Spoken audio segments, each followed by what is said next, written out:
জানাবো এখনকার বিশেষ বিশেষ সংবাদ আর প্রতিদিনের বাছাই করা খবরগুলো পেতে চ্যানেলটিকে সাবস্ক্রাইব করুন। শুরুতেই হেডলাইন্স।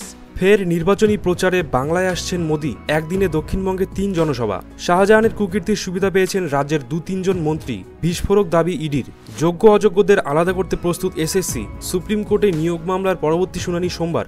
বাংলায় বিজেপির দুটি চোখ। মুর্শিদাবাদে কংগ্রেস সিপিএমকে একযোগে বিঁধলেন মমতা। পুলিশের সঙ্গে বচসা। পায়ে হেঁটে গিয়ে মনোনয়ন জমা বিজেপি প্রার্থী অর্জুন। তৃণমূলের প্রচার হেডিংয়ে বিজেপির উত্তরীয়তে সুজাতা। কি বললেন সৌমিত্র।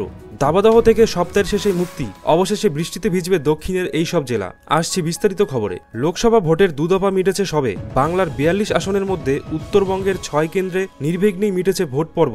এবার দক্ষিণবঙ্গের পালা। আগামী 7ই মে উত্তরের 2 আসনের সঙ্গে ভোট গ্রহণ শুরু দক্ষিণবঙ্গেও। আর তার আগে ফের বঙ্গে নির্বাচনী প্রচারে আসছেন প্রধানমন্ত্রী নরেন্দ্র মোদী। সূত্রের খবর, আগামী 3ই মে মোদী দক্ষিণবঙ্গে 3টি জনসভা করবেন। কৃষ্ণনগর, বর্ধমান পূর্ব ও বোলপুর লোকসভা কেন্দ্রে বিজেপি প্রার্থীর হয়ে প্রচার করবেন তিনি। তার চূড়ান্ত সূচি তৈরি, প্রস্তুতিও শুরু হয়েছে। 2019-এর লোকসভা ভোটের তুলনায় বাংলা থেকে 24-এর নির্বাচনে বেশি আসন পাওয়াকে পাখির চোখ করছে বিজেপি। সেই লক্ষ্যে লাগাতার বঙ্গে প্রচার চালিয়ে যাচ্ছেন প্রধানমন্ত্রী নরেন্দ্র মোদী। স্বরাষ্ট্রমন্ত্রী অমিত শাহরা ইতিমধ্যে বাংলায় বেশ কয়েকটি জনসভা করে গিয়েছেন মোদী। কখনো বাংলায় বক্তৃতা শুরু করে আবার কখনো মনীষীদের কথা বলে প্রধানমন্ত্রী বঙ্গবাসীদের মন জয়ের চেষ্টা করেছেন। পাশাপাশি তৃণমূল বিরোধী হাতিয়ারগুলিতে আরও শান দিয়েছেন। এবার দক্ষিণবঙ্গের প্রচারে আসছেন প্রধানমন্ত্রী নরেন্দ্র মোদী। সূত্রের খবর, আগামী 3ই মে শুক্রবার মোদী একই দিনে 3টি জনসভা করবেন কৃষ্ণনগর, বোলপুর ও বর্ধমান পূর্বে। কৃষ্ণনগরে মহুয়াকে পরাস্ত করতে এবার বিজেপির বাজি রাজমাতা অমৃতা রায়। তিনি প্রার্থী হওয়ার পরই ফোনে তার সঙ্গে কথা বলে লড়াইয়ের মন্ত্র দিয়েছেন প্রধানমন্ত্রী।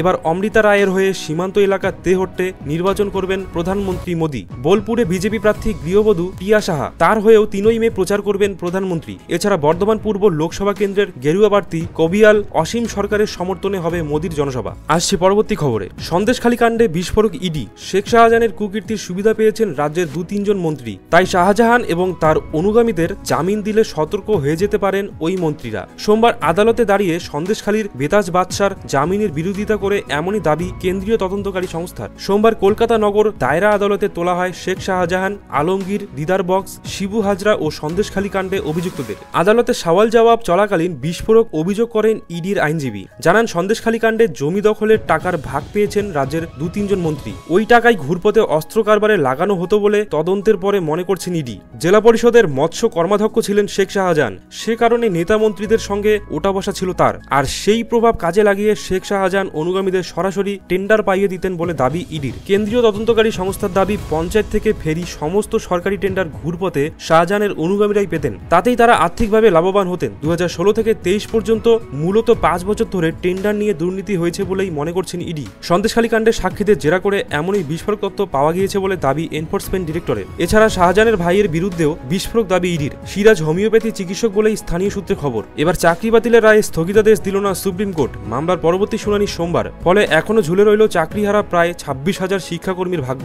সোমবার কলকাতা হাইকোর্টের রায়কে চ্যালেঞ্জ জানিয়ে এসএসসির করা মামলায় কমিশনকে শীর্ষ আদালতের একাধিক প্রশ্নের মুখে পড়তে হয়। জানা গিয়েছে, যোগ্য অযোগ্যদের আলাদা করতে তারা প্রস্তুত বলে সুপ্রিম কোর্টে জানিয়েছেন স্কুল সার্ভিস কমিশন। তবে শীর্ষ আদালতের প্রশ্ন, ওএমআর শিট তো ধ্বংস করা হয়েছে, যোগ্য অযোগ্য আলাদা করবেন কি করে? গত সোমবার কলকাতা হাইকোর্টের ডিভিশন বেঞ্চের রায়ে বাতিল হয়েছে 2016-র এসএসসি প্যানেল। চাকরি হারিয়েছেন 25,753 জন শিক্ষক ও অশিক্ষক কর্মী। সেই রায়ের বিরুদ্ধে সুপ্রিম কোর্টে মামলা দায়ের করেছে রাজ্য সরকার, স্কুল সার্ভিস কমিশন ও মধ্যশিক্ষা পর্ষদ। এদিন সুপ্রিম কোর্টের প্রধান বিচারপতি DY চন্দ্রচূড়ের বেঞ্চে সেই মামলা শুনানি ছিল। সেখানেই রাজ্যের কাছে শীর্ষ আদালতের প্রশ্ন, চাকরির পরীক্ষার ওএমআর শিট কতদিনের জন্য সংরক্ষণ করে রাখা হয়? জবাবে রাজ্যের তরফে মুকুল রোহতাগে জানান, 1 থেকে 2 বছর সংরক্ষণ করা হয়। এরপরেই প্রধান বিচারপতির প্রশ্ন, ওএমআর শিট তো ধ্বংস করা হয়েছে, তাহলে কিভাবে যোগ্য অযোগ্যদের পৃথক করবেন? জবাবে রাজয়ের আইনজীবী জানান, বিকল্প পথ রয়েছে। তবে সে জবাবে যে আদালত মোটেও সন্তুষ্ট নন, বিচারপতির মন্তব্যে এটাই স্পষ্ট।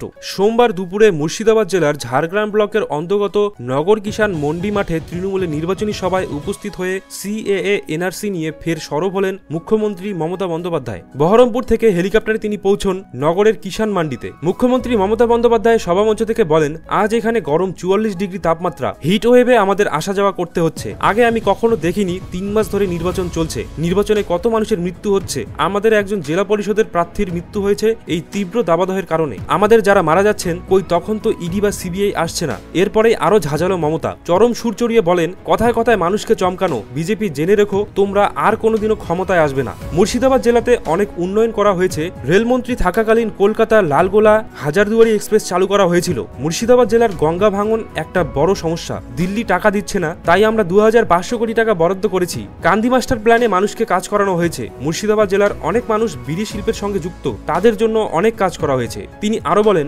মুর্শিদাবাদ সিল্ক আরো বিখ্যাত হোক, যাদের নম্বর 1 হয়। মমতার প্রশ্ন, আপনারা কি চান দেশের সংবিধান ভেঙে যাক বা দেশ বিক্রি হয়ে যাক? ধর্মে ধর্মে ভাগাভাগি করে ইউনিফর্ম সিভিল কোড নিয়ে এসেছে মোদী, শুধু মিথ্যা কথা বলে ভিডিও তৈরি করে। ব্যারাকপুর লোকসভা কেন্দ্রে তাকে টিকিট দেয়নি শাসক দল, টিকিট পান পার্থ ভৌমিক। লোকসভা ভোটে টিকিট না পেয়ে ক্ষোভ উগড়ে দিয়ে বলেছিলেন তৃণমূলে ফেরাটা ভুল হয়েছে। বহু জল ঘোলার পর তিনি ফেরেন গেরুয়া শিবিরে, আর এতেই শুরু রাজনৈতিক চাপানোউতর। হেভিওয়েট কেন্দ্রগুলির মধ্যে রয়েছে ব্যারাকপুর। যে টিকিট তিনি পাননি শাসক দলের থেকেও, সেই টিকিট পেয়েছেন বিজেপিতে গিয়ে। 20 মে লোকসভা নির্বাচন ব্যারাকপুরে। আর এবার মনোনয়ন দাখিল করার আগে বিজেপি প্রার্থী অর্জুন সিং বললেন, ব্যারাকপুর বিজেপির ছিল, ব্যারাকপুর বিজেপিরই থাকবে। পুলিশের সঙ্গে বচসা, পায়ে হেঁটে গিয়ে মনোনয়ন জমা করেছেন অর্জুন। এদিন মনোনয়ন জমা দিতে যাওয়ার সময় ব্যারাকপুরে বিজেপি প্রার্থী অর্জুন সিং এর সঙ্গে পুলিশের বচসা বাঁধে। বিজেপি প্রার্থীর জন্য নির্দিষ্ট পথে না যাওয়ার বাধা দেয় পুলিশ। এরপরেই পুলিশের সঙ্গে বচসা বাঁধে বিজেপি প্রার্থীর। বচসার জেরে গাড়ি থেকে নেমে বেশ কিছুটা পথ পায়ে হেঁটে গিয়ে মনোনয়ন জমা দেন অর্জুন সিং। তিনি আরো বলেন, ব্যারাকপুর বিজেপির ছিল, বিজেপিরই থাকবে।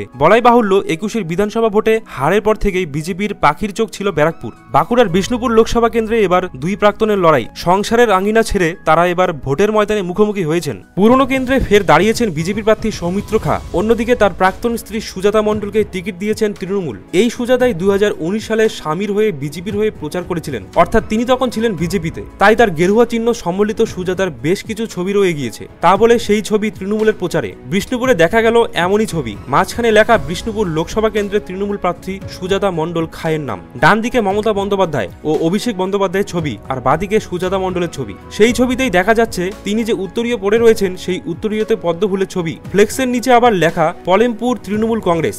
আসছে আবহাওয়ার খবরে। আগামী 5 দিন দক্ষিণবঙ্গের জন্য কোথাও কোনো বৃষ্টিপাতের সম্ভাবনা নেই। সেই সঙ্গে দক্ষিণবঙ্গে অধিকাংশ জেলায় হিট ওয়েভ বজায় থাকবে। কোথাও কোথাও আবার তীব্র হিট ওয়েভের সতর্কতা রয়েছে। উত্তরবঙ্গ বেশ কয়েকটি জেলাতে হিট ওয়েভের কন্ডিশন থাকার কথা বলেছেন আবহাওয়া দপ্তর।